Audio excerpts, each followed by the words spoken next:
یہ ستارے ہم پر گر جائیں تو کیا ہو؟ چاند کی روشنی سرمئی اور سورج کی سنہری کیوں؟ کیا سب سیاروں میں سمندر ہوتے ہیں؟ ایسے بے شمار سوالات آتے ہیں ذہن میں جب ہم دیکھتے ہیں آسمان کی جانب۔ آئیے غور کریں کہ خلا کے اس سمندر میں ہے کیا کچھ چھپا۔ لیکن رکیے، اگر آپ کو بننا ہے ہمارا ہم سفر خلا کے سفر پر تو ہمارے چینل کو سبسکرائب کریں اور دبائیں بیل کا بٹن۔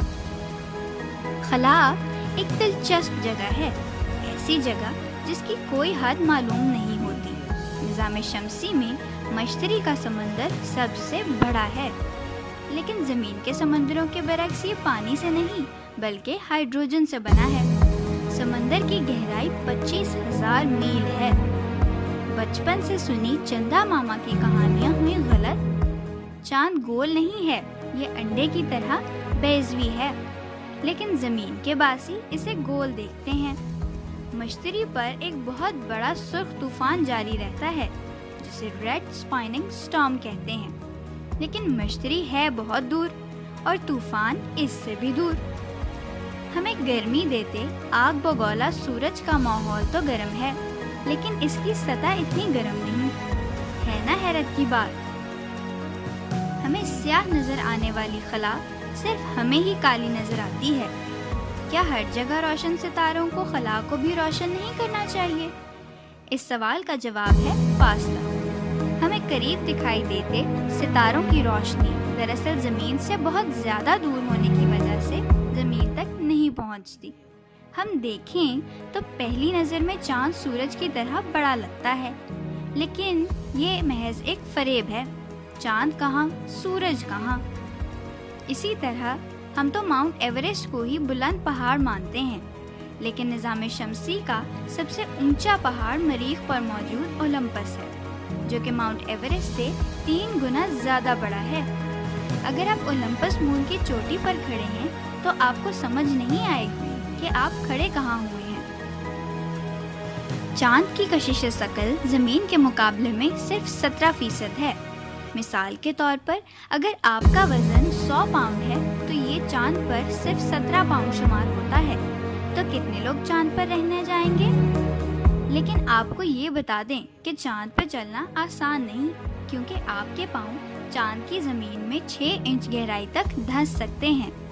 اگر خلا میں ایک ہی قسم کے 2 ٹکڑے ایک دوسرے کو چھو جائیں تو وہ مضبوطی سے جڑ سکتے ہیں اور آپس میں اٹک سکتے ہیں، لیکن ایسا عمل زمین میں نہیں ہو سکتا، کیونکہ ہوا چیزوں کے درمیان رہ کر انہیں الگ رکھنے میں مدد دیتی ہے۔ پرسرار کیوپر بیلٹ نیپچون کے مدار کے پیچھے ہوتی ہے۔ اس کے بارے میں سب سے دلچسپ چیز اس کی نقل و حرارت ہے، جو نیپچون کو چھپائے ہوئے ہے۔ بیچارہ نیپچون۔ نظام شمسی کی سب سے بڑی وادی ویلاس مینر بھی مریخ پر ہی ہے۔ یہ زمین کی سب سے بڑی وادی سے بھی 10 گنا زیادہ بڑی ہے۔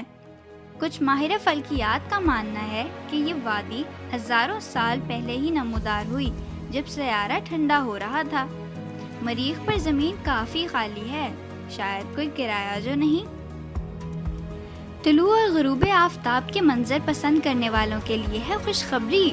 سیارہ وینس، جو ایک مکمل مدار بنانے میں 92 منٹ لیتا ہے، اسی وجہ سے یہاں ہر 45 منٹ پہ طلوع آفتاب اور غروب آفتاب ہوتا ہے، اور سارے دن میں 15 سے 16 طلوع اور غروب آفتاب ہوتے ہیں۔ پھر کون چلے گا وینس پر؟ اب سنیں ایک اور حیران کن بات۔ ہمارے سورج کا ماحول ستارے کی سطح سے زیادہ گرم ہے۔ اب یہ اور بات ہے کہ سطح کا درجہ حرارت بھی 10,000 فارنہائٹ تک پہنچ جاتا ہے، تو ماحول تو اور کہیں زیادہ گرم ہوگا، یعنی لاکھوں ڈگری تک۔ اور ناظرین، ہم سے 250 ملین سال کی دوری پہ واقع ایک زبردست بلیک ہول ہے، جو کہ کائنات میں کسی بھی شے سے آنے والی آواز کی شدت پر اثر انداز ہوتا ہے۔ سب دیکھتے ہیں کہ 2 خوبصورت کہکشائیں دی ملکی وے اور اینڈرومیڈا ایک دوسرے سے ملنے والی ہیں، بس یہی کوئی 375 ملین سالوں میں۔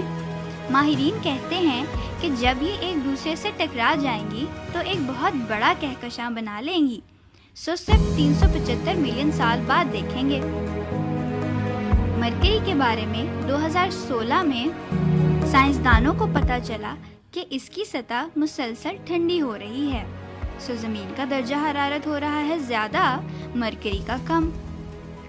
گرمی کے ستائے لوگ مرکری کے بارے میں بھی سوچ سکتے ہیں۔ ہماری کہکشاں میں سینکڑوں کی تعداد میں بلیک ہولز ہیں، ان کو تلاش کرنا ناممکن سا ہے۔ ماہرین فلکیات صرف آلات کی مدد سے ان کی کشش ثقل کا اندازہ لگا سکتے ہیں۔ اگر آپ چاند پر جائیں تو آپ کے قدموں کے نشانات 10 سے 100 ملین سال تک باقی رہ سکتے ہیں۔ تو کیا خیال ہے، چلیں چاند پر؟